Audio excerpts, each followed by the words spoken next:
So with the new endgame mode in Whimpering Waste, we're able to gain up to 1,600 asteroids for getting our ass clapped by these wolves that refuses to stand in the same spot. And you're watching this video in order to learn a few tips and tricks in order to help you beat this game mode in an easier fashion. Before we continue though, help me out. Hit that sub and like button. I'ma post a lot more. Firstly, a quick overview of this new game mode. It contains a total of 11 stages of multiple waves of enemies. The more you defeat within a certain time, the more points you gain. After the 11 stages, you will then unlock the final torrent stage, where the catch is the enemy are all 100 level and there are also an infinite number of waves. Similarly, the more enemies you beat within a certain time, the more points you gain. I'll give you the tasty parts first, where you gain the most asteroids. By beating the first 6 stages, which are incredibly easy considering the enemies aren't at the max level, you can net yourself 800 asteroids instantly, so go ahead and get it done. If you're not able to beat it, it means either you don't have 2 good teams yet, or you're trying to beat every single enemy wave for every stage without fail. And that will be the first tip for this game mode. Do not force yourself to beat absolutely every wave and every enemy to get the absolutely perfect score. You see, if you click on the reward button for this mode, you realize you gain asteroids based on the total points gained for each part of Whimpering Waste. The first part here says you only need 9,600 points out of the first 6 stages. You can see I gained a total of 9.9k. That means even if you can't gain the maximum points for some of the stages, as long as the final total can reach 9.6k, you can gain absolutely every reward. And there's pretty much no point in getting even more than that. So that'll be the first tip, and honestly, for the first 6 stages, it should be exceedingly easy, but do keep the points thing in mind as they'll be important later. Now that the prologue is done, let's get into the tougher stages, which consist of stage 7 to 11. These stages, along with the torrent stage later, will reset every month, and completing all of them will net you an extra 800 asteroids, and voila, that's the 1.6k asteroids that you can log in and gain right now if your account's good enough. Obviously though, you still have to beat the stages, which aren't exactly just the easiest thing ever.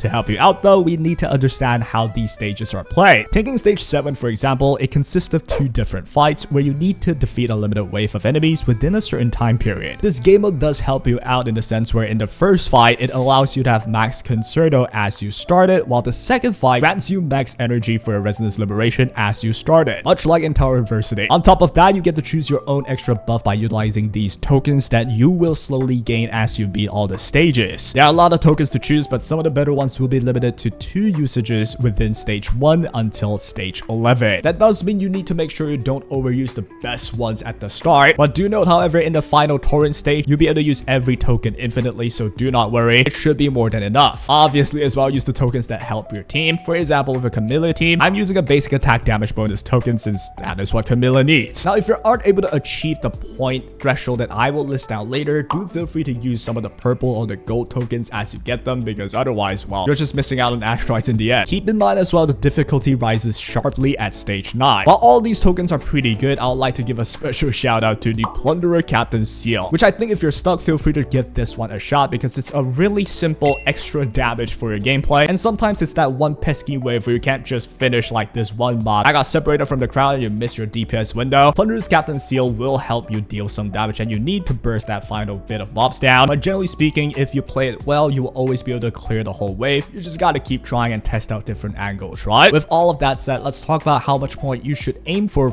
these stages. Now, in order for you to get all the asteroid rewards, you will need 15,000 points from stage 7 to 11, which simply means you want 3,000 points in each stage, and that is exactly what you want to aim for. You see, you will be able to gain 3k points total even for stage 7. That shows that you only need 2.5k points for an S rating. Do remember that the rating doesn't mean anything, you just need enough points to get all the asteroids, not all the S ranks. In order to gain 3,000 points in these stages, you simply have to defeat the waves within the time given, and in my experience, I'm able to gain 3,000 points by beating all waves with about 20 seconds to go. However, it is easier said than done, and you can't just exactly play it like it's Tower Adversity to a certain extent. Now obviously, if your team is min-maxed to the point where they're really good and have incredible stats, it's not an issue, you can power through it. But if you're like me, a filthy casual, you have to utilize what the game provides and understand that as the wave changes, the enemies will respawn in the middle of the map. A few general tips that I think you should already know is that as you beat this current wave and the next one spawn in, they can sometimes still be damaged anyway with your DPS's, like say ultimate or damaging range, as long as they're within your range. But there are some cases where elite mobs spawn slower, so it's not really that big of a thing to rely on, but this next tip is something you sure should keep in mind. You see, we know that in the first fights they give you maximum concerto. This is not something that's given in Tower Versity, so it's something quite new. An example of fully utilizing the concerto instead of the usual alt energy is by using Camellia. Having max concerto means you get a free nuke the moment the game starts, and the nuke on Camellia can do as much as just one shot the whole of the first wave, giving you an upper hand in terms of time. That is exactly what I personally do, and that is, in my opinion, what makes Camellia probably the best DPS for this mode. Since this mode is about clearing all the waves as fast as you can, getting rid of the first wave within seconds is gonna help you gain some breathing room. Not to mention, as you beat a few waves, the game actually provides you with some buffs that will help you clear the later few waves a lot easier, which is why you want to really burst out the front few waves as fast as you can. So instead of attacking with your buffer at full concerto at the start to get your ultimate and then do your usual combos, you will have to be a bit more resourceful. After you spam your concerto effectively as possible, then slowly get into your usual combo with the rest of the waves. If you do all of that well, you'll actually find definitive improvements in your clear time. It's honestly a pretty big difference as well. Go and give it a shot, right? By adhering to all of that, you should be able to gain 3k points for both stage 7 and 8, no problem. I'll show you a few teams that I think is just incredible in this mode in my own experience later on. Let's continue on though with the true challenge of this endgame mode, which definitely starts when you hit stage 9 to 11. This is when the game provides you with certain elemental resistance to all enemies, and you may find yourself struggling to get high points, especially if you just lack enough investment in certain elements. This is exactly why you want to maximize the 3000 points in stage 7 and 8 so you can have more leeway with these final few stages. With the increased difficulty, especially with the enemy levels and the elemental resistance as well, they are also gonna net you more points if you're able to beat them. Do note that you can gain up to 3.5k points for stage 9 to 11, which ultimately means you should aim for 3.5k points for the stage where you have your best team and your best element, 2.5k points for the stage where you lack investment in, and 3000 otherwise. For players with a lot of teams that are ready, just go for 3000 points for all of them. It should be the easiest way out. And honestly, there are no set rules. Just make sure in the end you get a total of 15,000 points for all of the Astrite rewards. Now that you know the point threshold to go for, it's time to talk about your teams and gameplay. As I already mentioned before, you have to utilize the concerto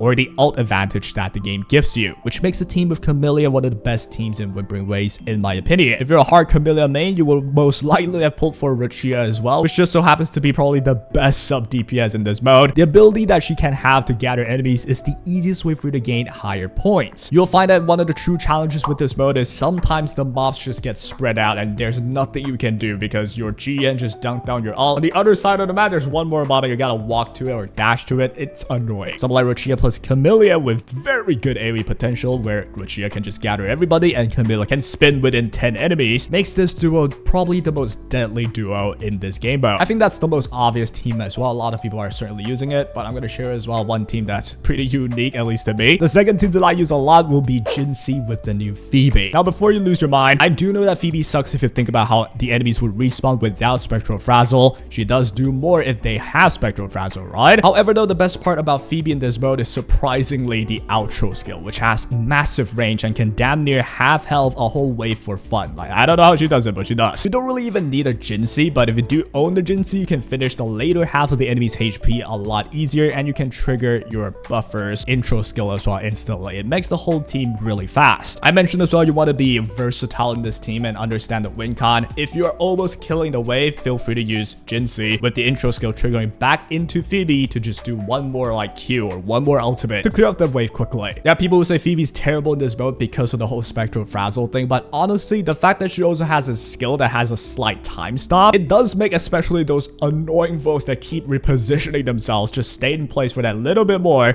for me to just end up, right? I know it sounds like I'm overcooking in the kitchen, but I have such good experience with this. The only caveat is, well, you kind of need a Jinxie and a Phoebe, which I know a lot of people don't have both together, but I did manage to get 1.6k points with this team in like stage 10, so it's a pretty solid idea, at least to me. Up to this point, these two are my favorite teams, and obviously a lot of it are like limited characters as well. I don't think this mode is designed to be beaten easily with only like accessible 4 stars. I'm sure there are ways to do it, but you need a lot of investment for them, right? But to recommend you a few other teams that I think should do very well, you certainly have the GN Mortefi team or the Yinlin team, both of which share the similarity of being really good in AoE. I have to say though, GN can't quite gather like the wolves. I don't know why they can't. The wolves just don't get sucked with like the dragon. It feels pretty weird to me. At least he does have a decently wide AoE, so he can do a lot more consistent damage. And finally, we have the obvious Jinxie team. Jinxie is just good overall. She has really good range, with the only only caveat that I found being if you're using Jinsei with Jeji, sometimes when you want to like prepare Jeji's entire combo and then swap into Jinsei, Jeji has to teleport in 3 different directions, and that might scatter the enemy sometimes. But honestly, it's not that big of a deal. You just gotta keep trying with different angles maybe and make sure Jinsei hits everybody. With all that said, you should have no problem clearing these few stages, but I'll have to say this is where it does get quite tough. Not a lot of people can absolutely max this easily, but hey, at least you tried and can still get a lot of asteroids regardless if you max all the points or not. And with all that said, it's time to finally beat the final torrent stage, where you need to gain 4.5k points in order to grab the final bit of asteroids for a total of 1.6k. This one's the exact same as before. You got 2 fights. It's just a lot harder because, well, you have infinite waves of enemies and they're all level 100. But it's pretty simple though. All you gotta do is pick your best teams, use any tokens that suits them best, and then try until you succeed. That's all you can do. I won't lie, to a certain extent, this is a stat check. There's no way an endgame has like 0 stat checks, right? You can improve your performance with skill, but in the end, if you haven't maxed your skill enhancement, if your echoes are like plus 10 and your levels are at level 70, of course you're gonna have a way harder time, damn near impossible in my opinion. So do keep in mind this is an endgame mode. It's just not something you can clear easily willy-nilly. Yep, if you follow all the steps, I hope I did help you gain those sweet 1.6k asteroids, but I'm pretty sure there are ways to beat them way easier, like with say Yang with like the Gather. I'll need to do a lot more testing and find more free-to-play ways to do it, but I'm sure there are people out there who's already done it, and still it's probably high investment. Do keep that in mind. So in the end, if you're really struggling, just don't worry about it. Improve your account. You can beat them as time go by. And that will be all for today. I hope I did help you out, and that is all. I'll be posting a lot more, so hit the like, sub, all that. Take care.